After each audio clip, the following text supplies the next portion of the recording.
નમસ્કાર વિદ્યાર્થી મિત્રો, આપણી યુટ્યુબ ચેનલ પર ફરીથી એક નવા ટોપિક સાથે આજે આપણે પેપર નંબર 3 જે ડિપ્લોમા સેનેટરી ઇન્સ્પેક્ટરનો જે કોર્સ છે તે સંબંધિત આપણે વાત કરીશું. સૌથી પહેલાં સૌ વિદ્યાર્થી મિત્રોને જય માતાજી. જે પણ વિદ્યાર્થી મિત્રોએ હજી સુધી આપણી ચેનલને સબસ્ક્રાઈબ ના કરી હોય તો જલ્દીથી જલ્દી સબસ્ક્રાઈબ કરી લો. આપણી ચેનલ સંપૂર્ણ અભ્યાસક્રમ ડિપ્લોમા સેનેટરી ઇન્સ્પેક્ટર કોર્સનો પ્રસ્તુત કરતી એકમાત્ર ફ્રી ચેનલ એટલે આપણી યુટ્યુબ ચેનલ છે દોસ્તો. તો ચલો વિગતવાર માહિતી મેળવીએ. તો પેપર નંબર 3 જે છે વિદ્યાર્થી મિત્રો એ જમીનની સ્વચ્છતા, ગટર વ્યવસ્થા અને મળમૂત્રના નિકાલ પર આપણે પેપર નંબર 3ની અંદર ભણવાનું રહેશે વિદ્યાર્થી મિત્રો.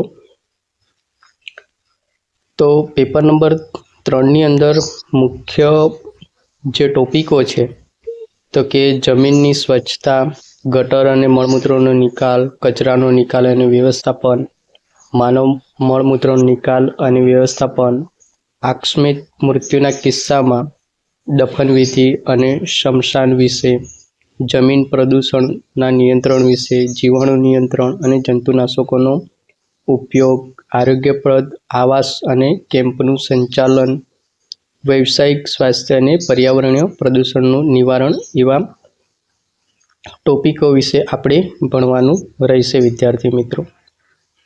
જમીનની સ્વચ્છતા અને ગટર વ્યવસ્થા જે યુનિટ 1માં આપણે જમીનની સ્વચ્છતા, ગટર વ્યવસ્થા અને મળમૂત્રના નિકાલના મહત્વપૂર્ણ પાસાઓ પર આપણે અભ્યાસ કરવાનો છે સંપૂર્ણ રીતે, જેની અંદર આપણે ગટર શુદ્ધિકરણ પ્લાન્ટનું નિરીક્ષણ કરવાનું છે, ગટરના નમૂનાઓનું રાસાયણિક અને બેક્ટેરિયોલોજીકલ વિશ્લેષણ કરવાનું છે, ગટર શુદ્ધિકરણ પ્લાન્ટનું સંચાલન અને જાળવણી વિશે ભણવાનું છે, ગટર વ્યવસ્થાની સફાઈ અને યાંત્રિક ભાષાઓનું સંસ્થાપન વિશે આપણે ભણવાનું છે, જળ પ્રદૂષણની તપાસની પદ્ધતિઓ વિશે આપણે ભણવાનું છે ચેપ્ટર 1ની અંદર વિદ્યાર્થી મિત્રો.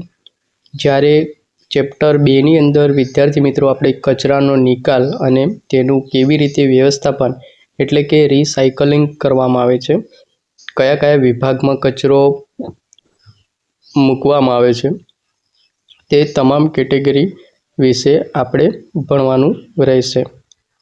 કચરાના નિકાલની પદ્ધતિઓ ભણવાનું છે, વિવિધ પ્રકારના કચરાના નિકાલની જે આરોગ્યની જે કેટેગરી છે તે મુજબ ભણવાનું છે.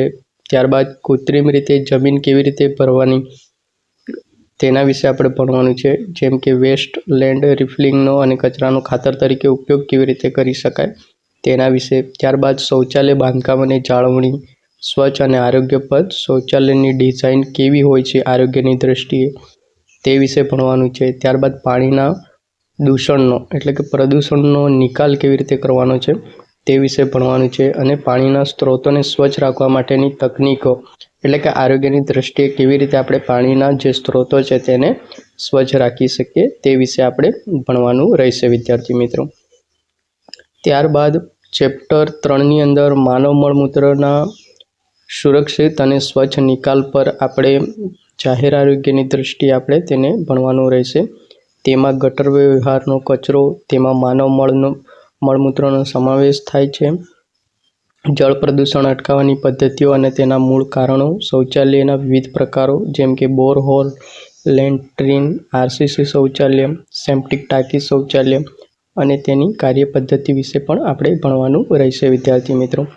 બાયોગેસ પ્લાન્ટ, મળમૂત્રમાંથી ઉર્જા ઉત્પાદન, પછી ગટર વ્યવસ્થાને સુરક્ષિત કરવાની પદ્ધતિઓ વિશે આપણે યુનિટ 3ની અંદર ભણવાનું રહેશે વિદ્યાર્થી મિત્રો.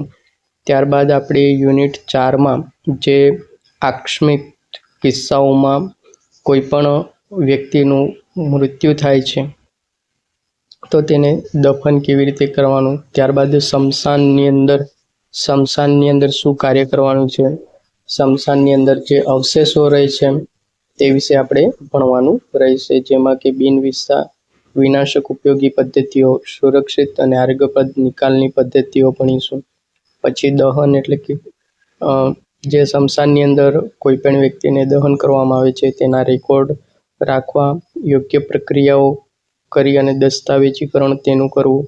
ત્યારબાદ દફન અને સ્મશાન માટે જમીનનું નિરીક્ષણ કરવું, જગ્યાની પસંદગી અને રાખના યોગ્ય નિકાલના નિયમો વિશે પણ આપણે ભણવાનું રહેશે યુનિટ 4માં વિદ્યાર્થી મિત્રો. ત્યારબાદ યુનિટ 5ની અંદર જમીનની સ્વચ્છતા અને જમીનના પ્રદૂષણના આકારણી માટેના નમૂનાઓ જે છે તેના પર આપણે ભણવાનું છે.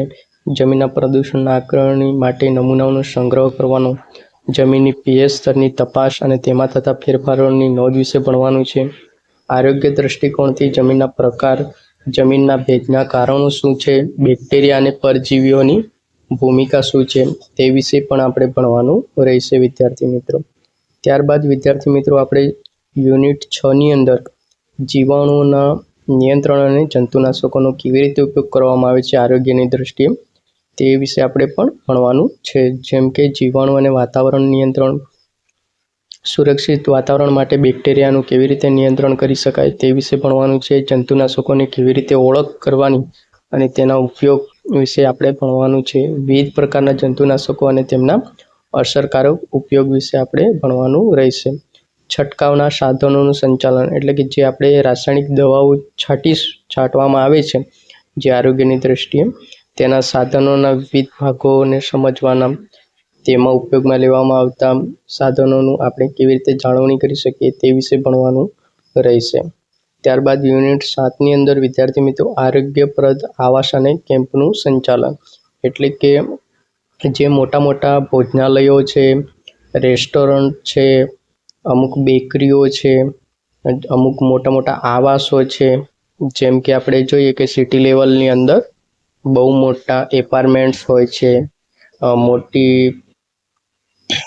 જોઈએ તો છાત્રાલયો હોય છે, પીજી હોય છે, પછી કોલેજો હોય છે, તો તેને આરોગ્યની દ્રષ્ટિએ કેવી રીતે ડિઝાઇન કરવાની હોય છે તે વિશે આપણે સંપૂર્ણ માહિતી મેળવવાની હોય છે. યુનિટ 7ની અંદર સ્વચ્છતાના માપદંડોને સુનિશ્ચિત કરવા માટે ઘરની ડિઝાઇન છે, મેળાની અંદર જે તંબુ બાંધવામાં આવે છે, એ બધું ઔદ્યોગિક વસાહતો છે કે જે કંપનીઓ છે, ફેક્ટરીઓ છે, તેની ડિઝાઇન કેવી રીતે લેવાની હોય છે તે વિશે આપણે ભણવાનું છે. ઘરની ડિઝાઇનનો સર્વે અને સ્વચ્છતાના માપદંડ વિશે ભણવાનું છે.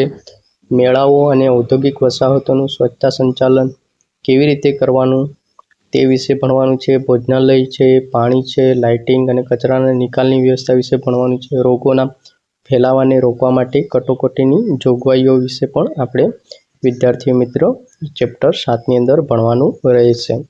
ત્યારબાદ વિદ્યાર્થી મિત્રો ચેપ્ટર 8ની અંદર જે વ્યવસાયિક સ્વાસ્થ્ય અને પર્યાવરણીય પ્રદૂષણ વિશે આપણે ભણવાનું રહેશે, જેમાં ખાસ કરીને કાર્યસ્થળનું નિરીક્ષણ કેવી રીતે કરવું, સ્વચ્છતા માટેની કેવી રીતે મુલાકાત કરવી, ત્યારબાદ જોખમી વિસ્તારો અને સુરક્ષા, વ્યવસાયની ઓળખ કેવી રીતે કરવી, વ્યવસાયિક જે ઔદ્યોગિક ક્ષેત્રો છે ત્યાં આરોગ્ય અને સ્વચ્છતા સર્વેક્ષણના કેવી રીતે કરવું, તેની અંદર કારણો છે, અસરો છે અને તેનું નિવારણ કેવી રીતે કરવું તે વિશે આપણે ભણવાનું રહેશે. આ પેપર નંબર 3 ડિપ્લો દ્વારાની અંદર જાહેર સ્વાસ્થ્ય અને પર્યાવરણ સુરક્ષામાં મહત્વપૂર્ણ યોગદાન આપવા માટેનો જે સંપૂર્ણ અભ્યાસક્રમ છે દોસ્તો, એ આપણે અહીં આગળ આવરી લીધો છે. હવે આપણે યુનિટ મુજબ આપણે આગળ અભ્યાસ કરીશું. સૌ વિદ્યાર્થી મિત્રોને નિવેદન છે કે આપણી યુટ્યુબ ચેનલને સબસ્ક્રાઈબ ના કરી હોય તો કરી લેજો વિદ્યાર્થી મિત્રો, જેથી કરી તમામ માહિતી તમારા સુધી પહોંચતી થઈ શકે. સૌને જય હિન્દ, જય માતાજી, વંદે માતરમ.